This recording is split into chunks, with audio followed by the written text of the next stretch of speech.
Та эргээд залуу наснд очимоор байна. Үгүй нэг л удаа тохиох зүйл шүү дээ. Хүн яахан хөвшрөхгүй байх хэлээ дээ. Би ч бас залуу насыг туулж утсан. Нэг л байхад хангалттай. Сайн байна уу? Намайг Чан Мёнгсук гэдэг. Би Миланд сурахаар ирж байсан анхны солонгос хүн. Лекц орж тайзны хувцсны дизайнераар ажиллаж байлаа. Италийн алдарт брэнд болох Salvador Ferragamo, Max Marag солонгос нутагшуулж илаа. Нэг үгээр соёлын координатор гэх юм уу да. Солонгос соёлыг барууны орнуудад таниулдаг. Би багтаа царай муутай гэх мэдрэмжийг олонтаа мэдэрч байсан. Би хөөрхөн, ой сайхан болох ёстой гэж боддог байлаа.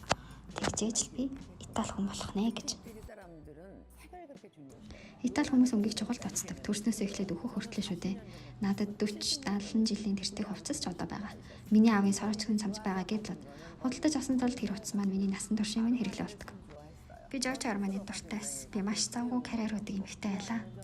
Цэвэрхэн, цэмцгэр, амьдрал сөхөрдөггүй эмхтэй. Энэ миний загварын үзэл баримтлал гэх юм уу? Энэ замцанд 10 өвөр гэж байхгүй. Өнөөдөр ингэж өмсөд маргааш нөгөө талаар нь ингэж л өмсөж байна. Хувцлалт маань хөнгөн мэдрэмжтэй байлаад гой санагддаг. Мөн цагаан бас маань надад зогт гэж боддөө шүү. Тийм үү, зогч гэж юу? Түр зараа тонжан гэдэг шинэ үгийг энэ бичлэгийг орчуулж захтаа мэдэж авлаа.